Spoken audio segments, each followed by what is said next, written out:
여러분은 어떤 하나님을 믿고 계십니까? 질문이 좀 모호하니까 몇 가지 초이스들을 한번 드려볼게요.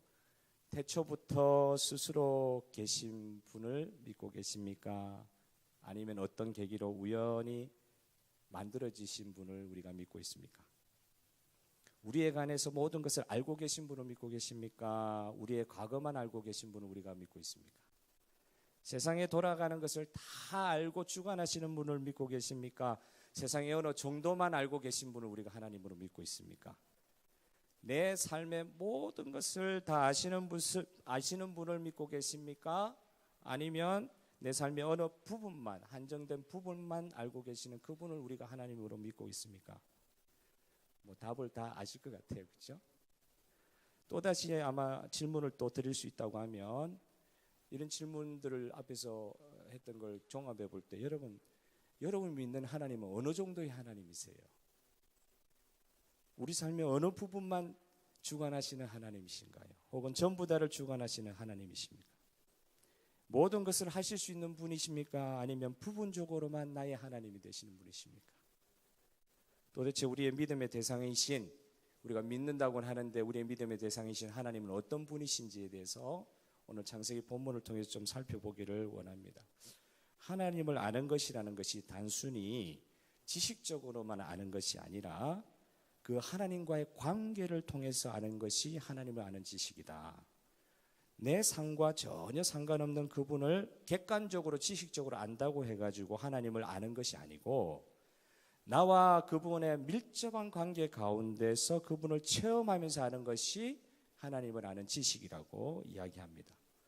세상 사람들에게 물어봐도요, 신이 무엇을 뜻하는지 이런 질문을 던지면 다 안다고 그래요. 내가 신이 무엇이고 하나님이라는 그 신이 무엇인지 이야기해보라면 다 안다 그래요. 그러나 실제로 그들은 하나님을 알지를 못합니다.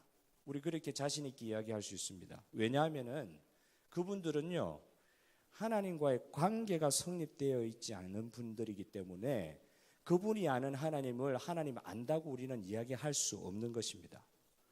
저와 여러분은, 이 시간 우리 예배드리는 저와 여러분은 하나님을 아는 사람들이십니다. 맞습니까?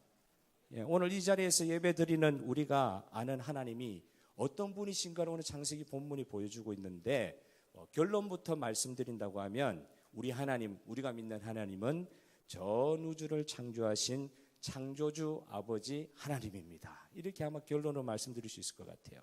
오늘 본문에 우리는 태초에 천지를 창조하시니라는 창세기 1장 1절 말씀을 읽지는 않았지만 너무 잘 알고 계시죠? 창조주 하나님이 지금 우리가 보는 세상을 다 만드셨다는 것을 사실로 우리가 믿고 있습니다. 성경을 과학책처럼, 과학책이 있잖아요. 과학책처럼 읽으려고 하는 그런 사람들도 많은데 그것은 조금 무리한 접근 방식인 것 같고요. 성경이 우리가 알 수 있는 것은, 성경이 확실하게 우리에게 선포하시는 그 사실은 하나님이 천지를 창조하셨다고 선포하시고, 성령께서 우리로 하여금 그 사실을 믿게 하신다는 것이 중요합니다. 눈으로 보지는 못했지만 성경 말씀을 통해서 믿게 된 거예요. 믿음이 생긴 거예요. 하나님을 알지 못하는 사람들은 이렇게 우리가 믿는다고 이야기하고 간증하고 선포하는 것을 매우 비과학적이고 억지다 이렇게 이야기합니다. 사실 그런데요, 그 과학의 이론 제가 다 알지는 못하지만 빅뱅 이론이라든지 우리가 잘 아시는 진화론, 이런 진화론을 주장하는 과학자들도요, 사실은 자신이 주장하는 가설에 대해서 그 믿음이 대단한 것을 보게 돼요. 과학자인데 사실은 믿음을 이야기하고 있거든요. 이게 사실은 정해져서 밝혀진 팩트가 아닌데, 가설인데, 서포지션인데, 정말 그것에 대한 믿음과 신앙이 그 과학자들 입장에서 너무너무 대단하다는 것입니다.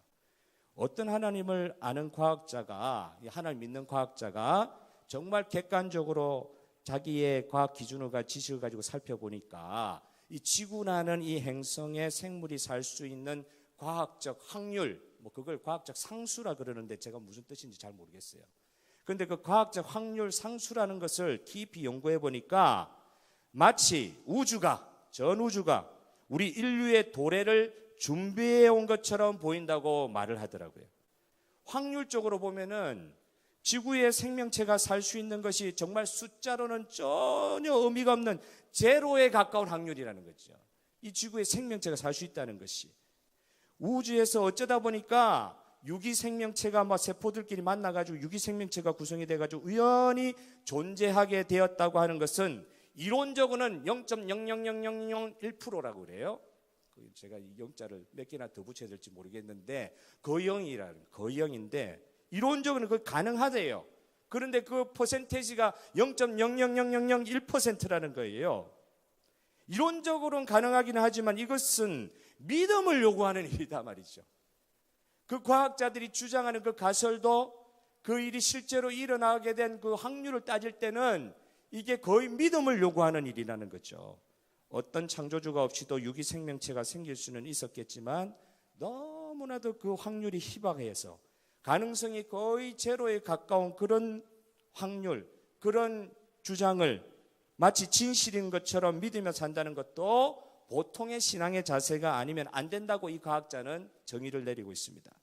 그래서요, 창조론과 진화론의 대결은 신앙과 우리가 믿는 신앙과 과학자들이 말하는 과학의 대결이 아니고 창조하신 하나님을 믿는 믿음과 하나님을 믿지 않는 과학적 믿음 사이의 대결이라고 보아야 된다는 것입니다.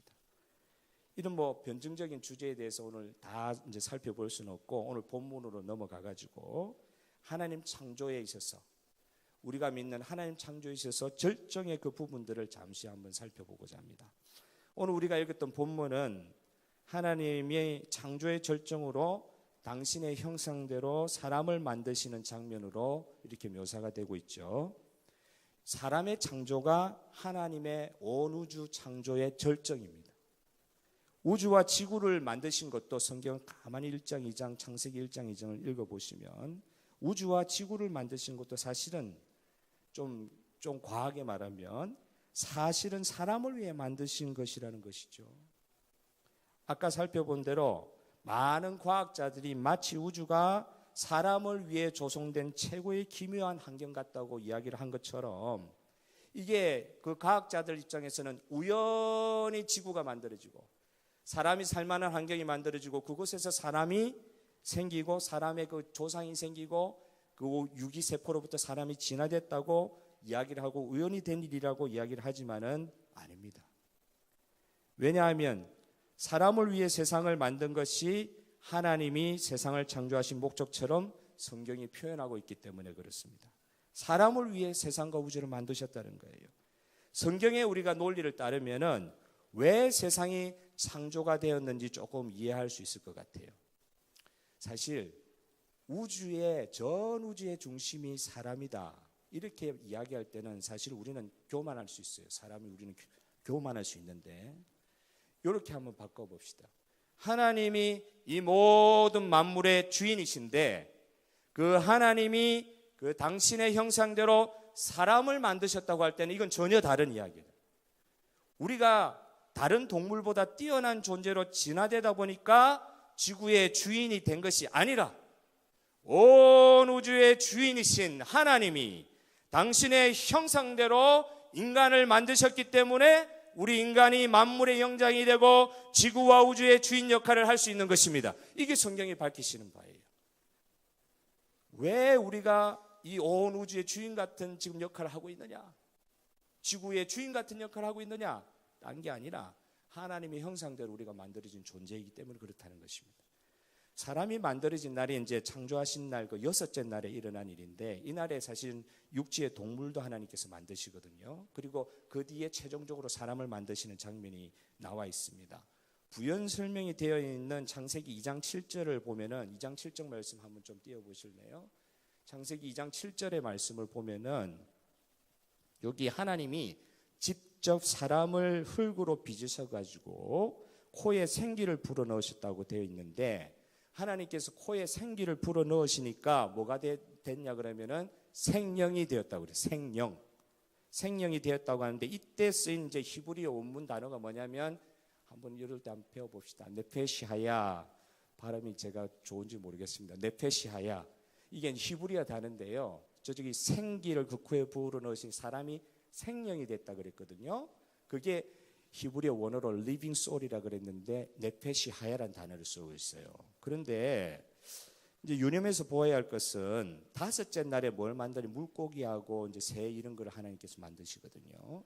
그때도 이제 생물을 만드셨다고 돼 있어요. 그리고 여섯째 날에 동물들을 만드실 때도 생물을 만드셨다고 돼 있어요. 그때는 뭐 하나님께서 생기를 불어넣으셨다 그런 표현을 쓰지 않습니다. 그냥 생물을 다섯째, 여섯째 날에 만드셨다고 표현하고 있어요. 그런데도 이때 동물 만들 때도 하나님께서 뭐라고 하신지 아세요? 그때도 네페시 하야 똑같은 단어를 쓰세요. 별로 이렇게 신기하지도 않고 관심도 없다는 듯이 그렇지. 이게 굉장히 헷갈리는 내용 아니에요? 사람을 만드셨는데도 네페시 하야, 동물을 만드셨는데도 네페시 하야, 똑같은 단어를 써요. 자칫 잘못 생각하면은요, 성경 조금 연구하는데 히브리어 보다가 동물도 네페시 하야네, 사람도 네페시 하야네, 그렇게 생각하니까요, 진화론자들이 말하는 것처럼 사람이나 동물이나 같은 클래스고요, 같은 동물이라고 말하는 논리가 통할 것 같은 그런 생각이 막 지나갈 수도 있는 거예요. 그런데 여기서 똑같은 네페시 하야인데 중요한 차이점이 있습니다. 동물은 그냥 하나님께서 동물도 이렇게 하나님께서 빚었다는 표현도 쓰시기는 해요. 그러나 동물은 그냥 있으라 할 때 그냥 창조가 된 것이고, 사람은 어떻게 하셨다고요? 특별히 표현하실 때 생기도 불어넣으셨지만은 오늘 읽었던 본문에 따르면은 사람은 뭘로 만드셨어요? 하나님의 형상으로 만드셨다. 그때 이 하나님의 형상은 외적으로 보이는 육체적인 이런 형상보다도 더 중요한 그 내면에 있는 모든 영혼에 관련된 것들, 이 모든 것들이 하나님의 형상으로 만들어진 것이기 때문에 똑같은 넷빛이 하얀 것 같아도 안 그렇단 말이에요. 하나님의 형상으로 만들어진 인간이 분명하게 차이를 가지고 있는 것입니다. 저와 여러분은 사실은 하나님의 형상이기 때문에 소중한 존재인 줄 믿습니다. 동물과 어떻게 보면 거의 비슷한 유전자 조직과 뼈와 살을 가지고 있고 같은 종류의 유기체처럼 보이는 경우가 많잖아요. 동물이 이렇게 고기 잘라서 고기 먹어보고 이러면은 우리하고 뭐 살이 별 다른 것 같지도 않고요. 비슷하잖아요. 진화론자들이 말한 것처럼 그냥 지능이 발전해가지고 동물에서 고등동물이 된 인간처럼 그렇게 혹 넘어갈 수도 있잖아요. 그런데 분명하게 성경이 밝히는 것은 우리에게는 하나님의 형상이 있기 때문에 그 동물들하고는 전혀 다른 존재인 것을 하나님께서 말씀하시는 거예요. 일반 세상에서 말하는 천부의 권리, 인간의 천부의 권리, 인권 이런 것보다 더 중요한 가치가 있는데 그것은 우리가 하나님의 형상이라는 데 있습니다. 우리는 인권을 이야기하기 전에 뭘 이야기해야 된다고요? 우리 모든 인간은 무엇으로 만들어졌어요? 하나님의 형상으로 만들어졌습니다. 아이고, 옆에 계신 분들 한번 쳐다보겠습니다. 하나님의 형상으로 만들어주셨군요. 그런데 너무 그렇게 비웃으시면서 그렇게 이야기하시면 안 되고 하나님의 형상으로 만들어졌어요. 생긴 거 보니까 꼭 그런 것 같지만은 않은데요. 이렇게 혹시 시험에 걸리실 수도 있는데 그게 아니고 여러분 저와 여러분이 저도 이렇게 생겨 먹었지만은 알고 보니까 하나님의 형상으로 만들어진 거예요. 하나님의 형상으로. 이것으로부터 우리가 하나님과의 관계에 중요한 시발점이 되지 않습니까? 비록 지금은 죄로 말미암아 최초에 창조될 때의 하나님의 형상의 상당 부분이 오염이 되고 파괴되어 버렸지만은 타락 이후에라도 하나님의 형상의 흔적과 모습이 남아있어가지고 이후에 있을 완전한 하나님의 형상으로의 회복을 기다리고 있는 것이 우리의 현재의 상황입니다. 사랑하는 성도 여러분, 동물의 생명이나 사람의 생명이나 한글은 다르게 번역이 되어 있지만 히브리어 원문에는 네페시아에 같은 단어를 쓴다고 말씀드렸어요. 동물이나 사람이나 육체의 생명의 관점에서는 별로 다른 것이 없어요. 인간이 그들과 다른 유일한 이유는 하나님의 영, 하나님의 생기, 하나님의 기운이 우리 안에 들어오셔서 우리가 하나님의 형상이 된 것이 중요합니다. 그러니 육체를 구성하는 물질은 동물과 하등 다를 바가 없어 보이지만은 하나님의 영이 우리 가운데 들어오시니 우리가 너무나 소중한 존재가 될 수밖에 없는 것입니다. 하나님이 천지의 주인이신 것처럼 하나님의 형상으로 만들어진 우리가 그렇게 다르다는 거예요. 사람이 다른 동물보다 지능이 뛰어나서 만물의 영장이 되었다는 사고는 하나님과는 전혀 관계가 없는 인간을 만들어버리는 겁니다. 인간은 하나님과 관계가 있을 때만 의미 있는 존재가 되는 줄 믿습니다. 예수 믿지 않는 분들이 이런 이야기 들으면 불쾌해하셔요. 그런데 이게 사실인 걸 어떻게 합니까?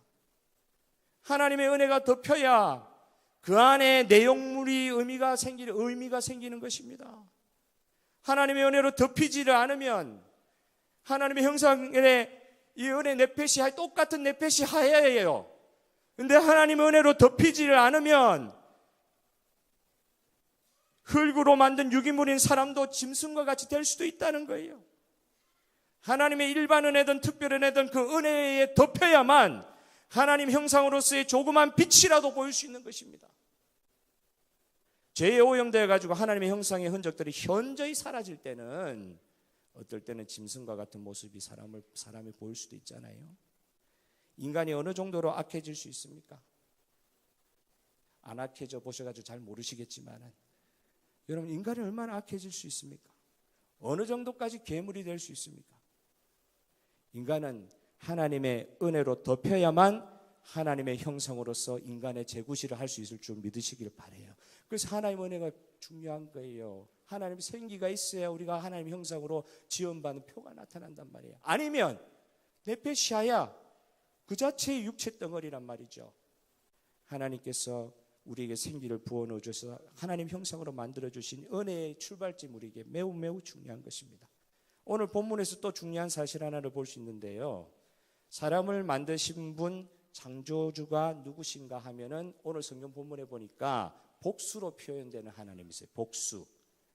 하나님을 당신을 이야기하실 때 우리라는 대명사를 사용하고 계십니다. 삼위 하나님이 창조를 같이 하셨다는 것인데요. 삼위일체 하나님이 우리라는 표현을 쓸 때 보니까 삼위일체 하나님이 이 창조를 같이 하셨다는 건데 여기서 중요한 것이 있습니다.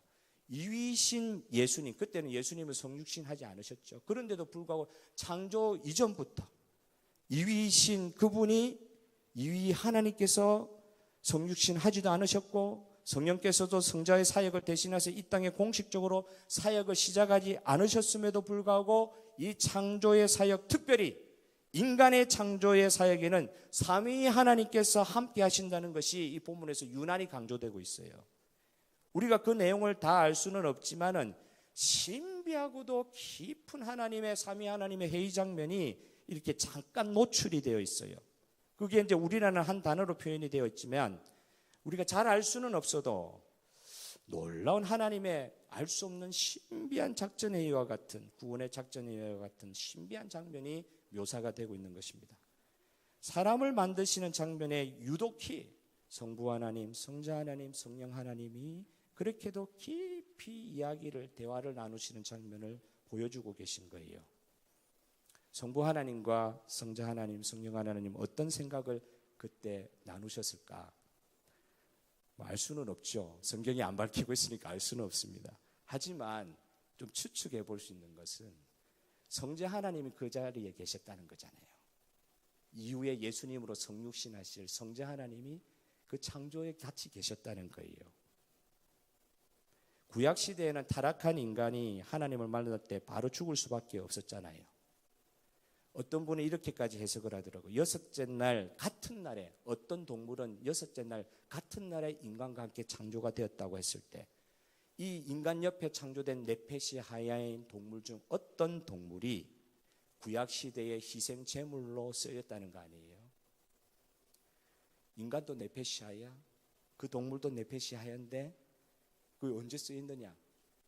인간이 죄 때문에 하나님 앞에 바로 나가지 못하고 희생의 생명을 죽여야 하는 희생의 제사를 통해서만 하나님께 나갈 수 있을 그때에 같은 날에 창조된 동물들 중에 구별된 정결한 동물들이 희생 제물로 쓰임 받았다는 거예요. 노아 방주에 정결한 동물 7쌍, 어떤 쌍은 2쌍만 들어가는데 어떤 정결한 동물들은 7쌍씩 이렇게 방주에 들어간 장면도 나오는 걸 보면은 그 시사하는 바가 크다고요. 죄악에 오염되어 죽을 수밖에 없는 우리들을 위해 동물들을 만드시기도 하셨고, 그리고 종국에는요 그 동물들을 대신하여 창조주가 스스로 희생제물이 되시기까지 하신 그 장면이 오늘 우리가 읽은 본문의 전조처럼 이렇게 서려 있는 듯한 느낌이 듭니다. 성자 하나님께서 창조의 그 자리에 계셨어요. 인간 창조하는 그 자리에. 창조 이전부터 우리를 사랑하신 하나님의 사랑의 계획에 정말 신비합니다.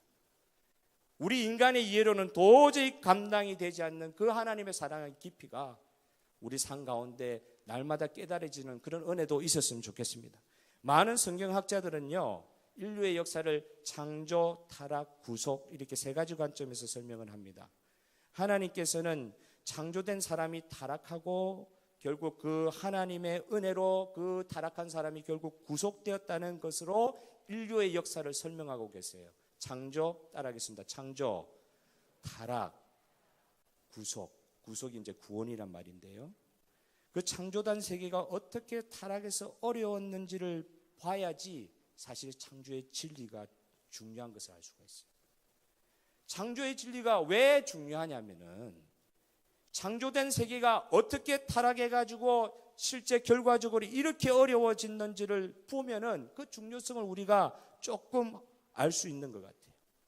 우리가 구속의 과정을 거쳐서 이제 회복되어야 할 원래 창조의 모습을 기대하는 것은 지금 현재 우리의 타락의 모습에서 절망을 실제로 느낄 때 그때 창조를 기대하게 된단 말이에요. 창조 때 그 회복될 모습을 기대하게 된단 말이에요.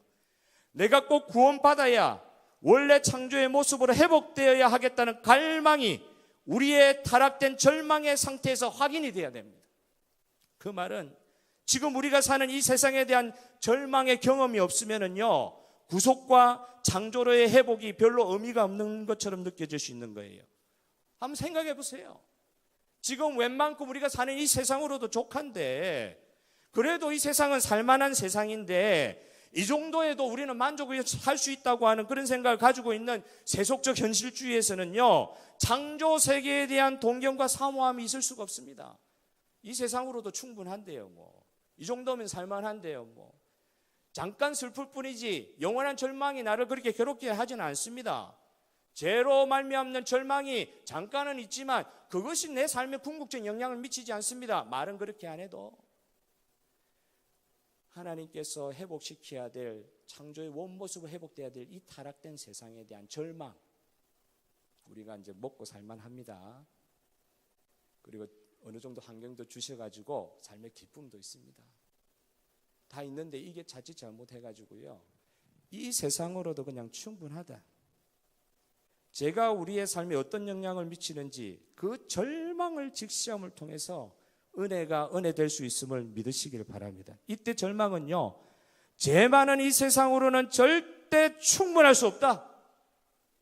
내가 아무리 살만하다고 생각하는 이 세상도 결국은 죄 많은 세상이고, 이 세상으로서는 창조 때에 하나님께서 나와 관계하시고 나를 그렇게 영화롭게 하셨던 그 원래의 은혜의 세계하고는 비교할 수 없는 세계고, 여기서는 존재론적인 절망을 느껴야 된다는 것이, 그게 우리가 하나님의 은혜 구속의 자리에 참여하는 자의 고백일 수 있을 것입니다.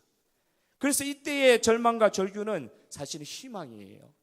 세상에 대한 절망, 이 죄 많은 세상으로는 충분치 않습니다. 하나님의 은혜가 필요합니다. 창조 때 주셨던 하나님과의 저와의 인간과의 그 놀라운 깊은 교제의 자리에까지 우리의 삶을 회복시켜 주시옵소서. 그런 세계가 우리 가운데 열렸으면 좋겠습니다.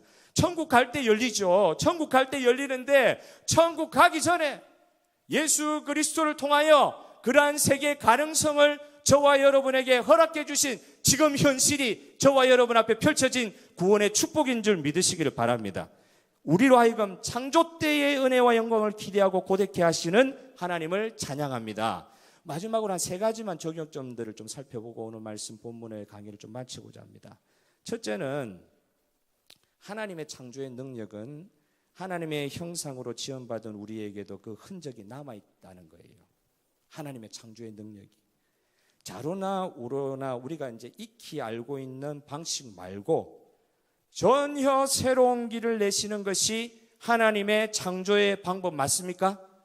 우리가 익히 아는 방법 말고요, 우리가 아는 그것 말고요, 전혀 우리의 차원을 초월하시는 그 새로운 길을 내시는 게 하나님의 창조의 방법이시잖아요. 사막에 대로를 내신다는 것은 전혀 이치에 맞지 않는 말임에도 불구하고 하나님 안에서는 다 가능한 일이시잖아요. 현대그룹 그 창업자 정주영 씨가 그 그 직원이 이제 사업 보고를 하면서 이래서 안 됩니다, 저래서 안 됩니다, 자꾸 이제 안 되는 이유들을 장황하게 늘어놓으니까 그분이 한 말이 하나 있다 그러죠. 당신 해보기나 해보고 하는 말이요. 한번 시도나 해보고 지금 이야기하는 거예요. 그러니까 그 직원이 아무 말도 못하더라는 것이죠. 하기도 전에 우리는 미리 질려버리잖아요. 절망해버리잖아요. 하지만 하나님이 사람에게 부여하는 창조의 능력이 대단한 것인 줄 믿으시기를 바라요. 오늘 그 기쁨이 저와 여러분 가운데 있기를 바랍니다. 하나님이 내시는 새로운 길을 보는 눈과 신앙의 경험들이 많아지면은 그 공동체는 비전을 주시고 이를 이루게 하시는 하나님의 영광을 많이 경험하게 될 것입니다. 하나님은 무에서 유를 창조하시는 분이시지 않습니까? 창조라는 건 엑스니힐로라 해가지고 무에서부터 바깥으로 끄집어내는 걸 창조라고 표현하고 계세요. 무에서 유를 창조하시는 분이 하나님이시잖아요. 그래서 우리는 하나님께 대한 믿음으로 항상 기대할 것이 많습니다. 많습니까? 그 창조의 하나님 때문에 우리는 기대할 것이 많습니다. 그래서 하나님이 내시는 그 길을 볼 수 있는 것이 중요합니다. 창조적인 하나님의 역사는 항상 우리의 바라고 생각하는 것 이상인 줄 믿습니다. 하나님이 내시는 길을 기대하는 믿음과 기도가 우리 가운데 있기를 바랍니다. 둘째, 이 시대는 하나님의 영역, 생명과 영혼에 대한 무한 권세를 가지신 하나님의 고유 영역을 사람들이 넘보고 있는 시대예요. 생명공학의 무분별한 연구 영역의 확장이 일어나고 있죠. 그까지는 안 가야 되는데 자꾸 가요. 인간의 영혼을 전혀 고려하지 않는 과학적 접근 방식, 전부 다 유물론에서 왔죠. 유물론. 인간은 물질 덩어리다. 영혼을 생각 안 하죠. 사람의 머리와 몸의 이식 수술도 최근에 시도되고 있죠. 한 달 전인가요? 저도 바로 와가지고 바로 본 뉴스인데, 호주의 유명한 과학자 데이비드 구달이라는 사람, 제가 어디서 들어본 것 같아요. 이 사람 104살이었는데 스위스로 비행기 타고 가가지고 안락사 한 것이 뉴스에 나왔죠. 진짜 지금 죽었어요. 며칠 전에 죽었어요. 한 달 전에 죽었습니다. 어떻게 주사 맞고 죽었습니다. 스위스 가가지고 104살이었는데 자신이 더 이상 취해지기 전에 어느 정도 거동이 가능할 때 자신의 삶을 스스로 정리하고 싶어서 안락사가 합법화되어 있는 그날에 가가지고 죽었다는 것이죠. 창조주 하나님의 영역을 건드리려는 인간의 제약된 마음이 있습니다. 사람이 자신의 삶에서 결정하는 일이 참 많잖아요. 그래, 맞습니다. 사람은요, 자신이 무엇이든 결정의 상황에서 미루면 안 돼 결정하고, 근데 결정한 것에 대해서 사람 또 책임을 져야 되는 거잖아요. 그런데도 불구하고 우리 인간은 책임지지 못할 것을 결정할 수는 없는 거예요. 우리가 책임질 수 있는 것을 결정하는 것이지 책임도 못 지는 것을 결정할 수 없는데도 불구하고 엄연히 정상적으로 살아있는 사람이 자신의 생명의 주권을 스스로 선택하겠다는 것이, 이게 제약된 생각이라는 것입니다. 베토벤 운명 9번을 들으면서 잠들듯이 약물을 맞고 죽음을 맞이하는 것이 보기에 이제 엄숙해 보이고 대단히 인류애적으로 보이실지는 모르겠지만은 정말 책임질 수 없는 영역을 인간은 자기 마음대로 생각하고 그때 끝내고 있습니다. 자기가 책임질 수 없는 일을 자기에게 하고 있는 거예요. 인간이라면 몸이 약해지고 아무 힘이 없을 때에 대한 염려가 많이 되지 않습니까? 외람된 말씀이지만 저도 요즘에 좀 그런 걸 느낍니다. 2년 전, 3년 전하고 좀 다르더라고요, 몸이요. 저를 비웃으셔도 할 수 없습니다. 몸이 다른 걸 어떻게 합니까? 그런데 이제 하나님이 우리 삶의 주인이시라는 거는 하지만은 내가 정말 내 자신의 미래를 누구에게 책임을 맡길 만한 사람한테 맡길 수 있듯이 하나님께 정말 내 삶을 맡길 수 있을까? 누가 우리 가족을 책임질 수 있을까? 단순한 문제가 아니겠지만 사람들이 이것에 너무 많은 염려를 하는 것 같아요. 몸이 약해지니까 마음도 약해지잖아요. 점점 더 자신이 없어지고. 여러분, 우리는 자신감과 생존 본능으로 지금까지 살아온 것이 아닙니다. 내가 스스로 살아야 하는 세상에 악착같이 버티면서 살아온 것이 아닙니다. 내 삶의 주인이 하나님이시고 창조하실 때 인간을 위해 우주를 조성하셨듯이 이후에 우리의 삶도 하나님이 주인이시고 모든 상황과 환경을 조성해 주실 분이 바로 우리가 믿는 창조주 하나님이심을 믿습니다. 당신의 형상으로 창조하신 인간을 통해 영광을 거두시기를 원하시는 하나님이 우리를 그냥 놓아두시지 않는 거예요. 고아와 같이 버려두시지 않는 거예요. 우리가 다만 할 일이 무엇입니까? 몸은 약해지고 믿을 구석이 하나도 없어지는 것 같은 이 세상에서 우리가 해야 할 일은 무엇입니까? 존재 자체가 그분의 영광이 되도록 영원히 그분과 교제하고 즐거워하는 것입니다. 이게 우리가 해야 할 일이에요. 미래를 준비하는 게 중요한 일일 것 같지만 그것부터 중요한 거. 우리가 진짜 해야 될 일이 뭡니까? 많이 준비해 놓으면 안전합니까? 아니요. 우리가 진짜 해야 될 일이 무엇입니까? 하나님의 형상으로 창조된 우리가 뭘 해야 됩니까? 존재 자체가 그분의 영광이 되도록, 하나님의 영광이 되도록 영원히 하나님과 교제하고 즐거워해야 되는 것입니다. 그리고 육체의 생존의 마음을 다 빼앗기지 말고 지금까지도 그렇게 살지 않으셨으면 끝까지 하나님께 맡기고 하나님의 형상으로서의 온전한 회복에 우리의 영혼과 마음의 관심이 집중되어야 될 줄로 믿습니다. 온전한 하나님의 형상으로 회복되게 하여 주옵소서. 내 남은 인생의 목표입니다. 천국 가기 전에 조금이라도 더 하나님 형상에 가깝게, 회복된 하나님 형상에 가깝게 가게 하여 주옵소서. 마지막으로 삶의 어려움의 상황에서는 언제든지 창조자 하나님을 예배하는 사람으로 서기에 힘써야 될 것을 오늘 본문은 말씀하고 있는 것 같아요. 도저히 혼자 풀어낼 수 없는 인생의 문제 앞에서 불평하고, 보통 보면 이런 어려움이 생기면 자기의가 죽는 것 같은데 오히려 자기가 살아가지고요 자기의가 충만해지더라고요. 제가 개인의 경험을 보니까 어려워질 때 더 한탄이 많고 불평이 많고 자기의가 더 드러나요. 하나님 앞에 마음을 강팍하게, 강팍도 아니고 강팍이라 그러잖아요. 하나님 앞에 마음을 강팍하게 하고 곧은 목을 고추 세우고, 누가 그랬냐면 욥이 그랬단 말이에요. 의인이었던 욥도 그랬단 말입니다. 그 욥을 향하여 하나님께서 욥기 38장 4절에 뭐라고 하셨습니까? 내가 땅에 기초를 놓을 때에 내가 어디 있었느냐? 네가 깨달아 알았거든 말할지니라. 욥아, 너 말은 안 하지만 네 속에 내가 너희들을 창조할 그때, 땅에 기초를 놓을 때 그때 너는 어디 있었느냐 말이에요. 자기 의를 내세울 것이 아니고 정말 하나님을 너가 아느냐 말이죠. 너가 그렇게 할 말이 맞느냐? 생각이 맞느냐? 어떨 때는 보면 예수님보다 더 좋은 신앙을 가지신 것처럼 보이시는 분들도 있어요. 예수님보다 더 신앙이 좋은 것 같아요. 자기 생각이 너무 공고하여 가지고 전혀 다른 생각이 들어갈 수 없는 경우가 있습니다. 우리는 창조자 하나님의 생각을 앞설 수 없는 존재입니다. 하나님 앞에 언제나 고개 숙이는 연습을 많이 해야 되는 존재입니다. 이해가 안 된다고 하나님 앞에 말하기 전에 하나님 앞에서 내가 무엇을 순종해야 합니까? 하나님의 우리를 초월하시는 생각과 뜻에 그 마음을 집중해 보기를 원합니다. 주여, 밝히 볼 수 있는 눈을 열어 주옵소서. 하나님 앞에 교만은 어떻게 보면 참 고치기 어려운 병이에요.